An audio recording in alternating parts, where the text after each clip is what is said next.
دیکھیں پیسے کے بلبوتے پر جو لوگ آتے ہیں انہیں کسی غریب کا کیا احساس ہے، اس کا کچن کیسے چلتا ہے۔ اگر بچوں آپ کا ٹیلنٹ ہے سیاست کا تو یہ بزدلی کا لبادہ اتار دیں، الیکشن لڑیں۔ یہ کوئی بڑی ڈگری نہیں ہے، آپ جیسے لوگوں کے لیے بھی اسمبلیوں میں جگہ موجود ہے۔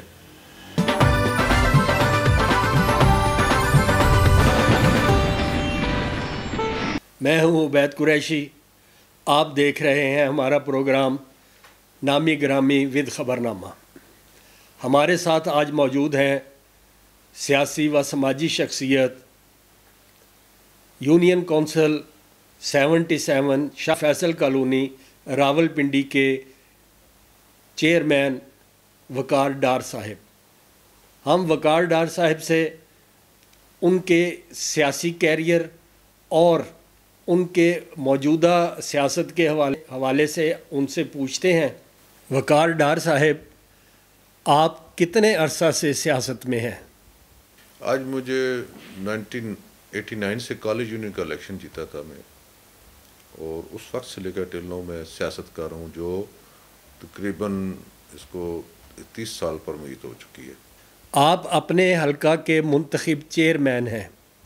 آپ کے اختیارات کب سلب کیے گئے؟ ہمارے اختیارات حکومت نے 2018 میں جا کے اسمبلی ان کی وجود میں انہوں نے فوری طور پر بل پاس کر کے ہمارے اختیارات سلب کر لیے، اور سیکرٹریز یونین کونسلز کو اختیارات دے دیے گئے، اور جس سے کام کرنے سے فارغ ہو چکے تھے، کام نہیں کرنے دیا گیا ہمیں۔ آپ کو اپنے حلقہ کی خدمت کا کتنا وقت ملا؟ ہمیں 1 سال 8 مہینے بنتے ہیں، اور اس کا ایک طریقہ کار ہوتا ہے جو الیکشن کمیشن کا جو الیکشن رولز ہے۔ ہمارا الیکشن 5 دسمبر کو 2015 کو ہے۔ اس کے بعد ہمیں 1 سال گورنمنٹ نے اوتھ نہیں لینے دیا، یعنی کام ہمیں کرنے نہیں دیا گیا، ہمیں چارج ہی نہیں دیا گیا یونین کونسلز کا۔ پھر سال بعد ہمیں دیا گیا، اور وہ 16 آ گیا، 16 سے لے کر پھر ہمیں 18 میں حکومت آ گئی، تو 1 سال 8 مہینے قریباً ہمیں کام کرنے دیا گیا۔ اس کے بعد ہمارے اختیار سلب کر لیے گئے، اور 26 ماہ ہو گئے آج ہمیں جو ہے وہ اختیارات ہمارے سلب ہمیں کوئی کام کرنے نہیں دیا گیا۔ آپ بحال ہوئے ہیں، کتنا وقت رہ گیا ہے؟ الیکشن میں جو بحال ہوئے ہیں اس کو چلیں خانہ پوری تو میں کہہ سکتا ہوں، بحالی تو کوئی نہیں ہے، نہ ہونے کے برابر۔ اس کی وجہ یہ ہے کہ جی قانونی طور پر جو چیئرمین ہوتا ہے یونین کونسل کا، وہ انچارج ہوتا ہے اکاؤنٹ، اس کا سگنیچری ہوتا ہے۔ ابھی تک ہم نے اکاؤنٹ جو ہے سگنیچر لی ہی نہیں گیا، ہمارے حوالے اکاؤنٹ کی ہی نہیں گئے۔ ایک نام کی سطح تک گورنمنٹ نے کر دیا جی، بحال کر دیا گیا ہے، لیکن اس میں ٹوٹل بینیفٹس جو ہے یونین کونسل سیکرٹریز کو ملا ہے، کیونکہ ان لوگوں کو ٹرانسفر کر دیا گیا تھا، وہ بینیفٹس اٹھا رہے ہیں۔ چیئرمین کسی یونین کونسل میں بھی اس کو کام کرنے نہیں دیا جا رہا ٹل نو، کیونکہ ابھی تک تو اس کے متعلق میں جو حکومتی ہمیں آگاہ کیا گیا، جو علم ہمارے لایا گیا ہے، وہ ہمارا سابقہ بھی پہلے بھی ڈی سی اور وہ ایڈمنسٹریٹر ہوتا ہے، اور مین بجٹ تو وہ کرتا ہے۔ یونین کونسل کا جو چیئرمین ہوتا ہے اس کی، وہ اپنے کونسلز کی کمیٹی بناتا ہے، اور کمیٹی اس میں پروپوزل دیتی ہے کہ علاقے کے فلاں کام ہے، جو یونین کونسل میں فنڈز ہوتے ہیں اس کے اوپر وہ جو چیئرمین منظوری دیتا ہے۔ تو بڑے کاموں کے لیے ڈی سی کو ہم اپلیکیشن دیتے ہیں، ڈی سی میں فنڈ اجرا کرتا ہے، اور وہ اس سے ہمارے کام ہوتے ہیں۔ لیکن ابھی تک تو ہمیں بحالی تو ہوئی نہیں ہے کہ ہم اپنی کو جا کے ان سے کوئی فنڈ کا اجرا کروا سکیں۔ سیاست میں پیسہ انجام کیا ہوگا؟ موروثی سیاست اور پیسہ، سیاسی کارکن کا کیا رد عمل ہے؟ بڑا خوبصورت سوال ہے آپ کا، میں بڑا خوش ہوں آپ کے اس سوال سے، کہ صحافی اکثر سوال گول کر جاتے ہیں۔ یہ بڑا قومی سوال ہے۔ دیکھیں پیسے کے بلبوتے پر جو لوگ آتے ہیں انہیں کسی غریب کا کیا احساس ہے، اس کا کچن کیسے چلتا ہے۔ گراس روٹر جو ہوتا ہے، جو گلی محلے کی سیاست کرتے ہیں جو لوگ، ان کو سمجھ ہوتی ہے غریب کی زندگی کی، اور یہ پیسے کی سیاست جو ہے نا وہ وقتی طور پر الیکشن ڈیز میں استعمال ہوتی ہے۔ اس کے بعد غریب بیچارہ اپنی محنت مزدوری پر چلا جاتا ہے، اور سلام کرنے کے لیے پیسے والوں کے گھروں میں جانا پڑتا ہے، وہ نوکری ہو یا درخواست ہو، وہ دھکے کھا کے واپس آ جاتا ہے سہاروں کے بل بوتے پر۔ دوسرا ورکر ہے، میں اس کے اوپر بڑا خوش ہوا ہوں کہ اس ملک میں جتنی پارٹیاں ہیں ورکر کے ساتھ دغا کر رہی ہیں، ورکر کو دھوکہ دے رہی ہیں، جبکہ ورکر جان ہوتا ہے اور وہ ان کو لولی پاپ یا ان کے جو عہدے رکھے ہوئے انہوں نے ٹیگ لگا دیتے ہیں، 6 جو ہے نا وائس پریزیڈنٹ بنا دیے، 1 پریزیڈنٹ ہے، 6 وائس پریزیڈنٹ ہے، 6 یہ لوگوں کو ٹیگ لگا کے لوگوں کو اپنے کاموں کے لیے، اپنے ووٹروں کو ووٹ ڈالنے کے لیے استعمال کرتے ہیں، لیکن آخر نیچے جو بیس ہے وہ ورکر کی ہوتی ہے، لیکن اوپر بیٹھنے والا جو ہوتا ہے وہ ایک اجارہ دار ہوتا ہے، وہ پیسے والا ہوتا ہے، جو اپنا کام کرنے کے بعد 5 سال بعد دوبارہ اسی ورکر کو آ کے گلے لگاتا ہے، جبکہ ورکر جو ہے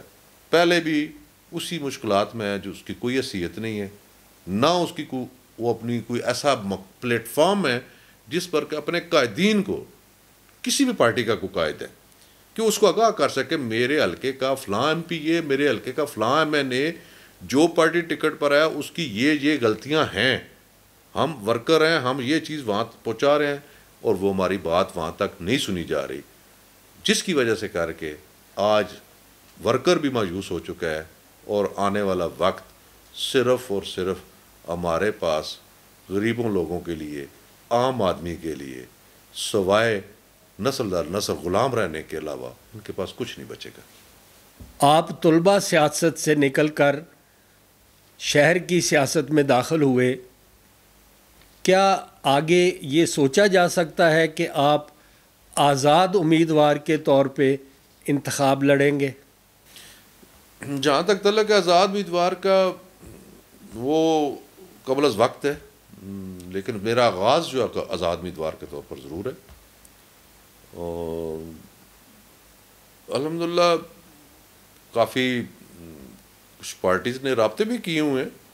اور مشاورت جاری ہے میری، میں اس میں یہ کچھ دوستوں کی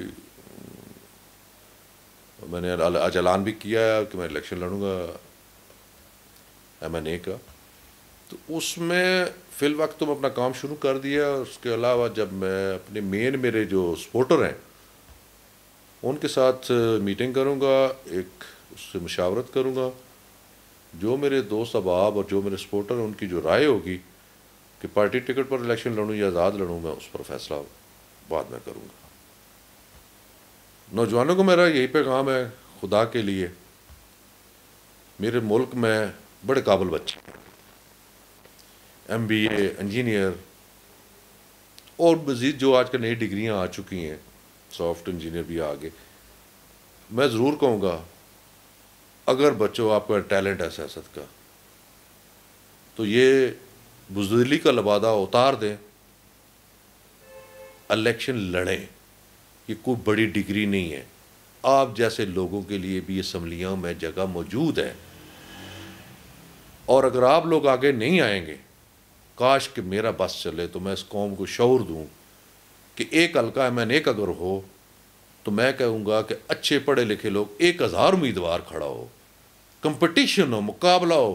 ان میں سے اہل لوگ آئیں گے، یہ اجارہ دار تب ختم ہوں گے، نہیں یہ ڈگریوں والے، یہ پڑھے لکھے اگر آپ ریڑیاں لگا رہے ہیں، خدا کے لیے مجھے افسوس ہوتا ہے کہ ایم بی اے بچہ جب میں پتہ لگتا ہے کہ اس نے ریڑھی لگا کے اپنی روزی کما رہا ہے، میں کہتا ہوں تم یہ جنگ تو جیت گئے ہو، کاش کہ تم یہی ایم بی اے کی ڈگری لگا کے تم میدان سیاست میں آ جاتے، ایک دن آپ کو ضرور ملتا کہ تم نیشنل اسمبلی میں بھی آپ پہنچ سکتے ہیں، لیکن یہ لڑنے کے لیے باہر نکلو، ورنہ آپ کو نسل در نسل غلام رکھا جائے گا، اور آپ کا اللہ ہی حافظ ہو سکتا ہے۔ میں دعا ہی کر سکتا ہوں کہ اللہ تعالیٰ اس ملک کو قائم دائم رکھے اور آپ کو اچھا لیڈر مہیا کرے۔ میں خبر نامے کا تہ دل سے مشکور ہوں کہ ساجد بھائی اور آپ احباب نے ہمیشہ عزت بخشی ہے، اور خبر نامے کے لیے دعا گوں اللہ تعالیٰ اس کو دن دگنی چار دگنی ترقی عطا فرمائے، اور یہ خبر نامہ میرے لیے اور اہل علاقہ کے لیے خوشی کا باعث ہو، ان کے ترقی کا باعث بنے، اور اسی طرح اللہ تعالیٰ آپ کو اور کامیاب کرے۔ اب ڈار صاحب، ہم آپ کے بہت مشکور ہیں، آپ نے خبر نامہ ٹی وی کو اپنا قیمتی وقت دیا، بہت مہربانی، بہت شکریہ۔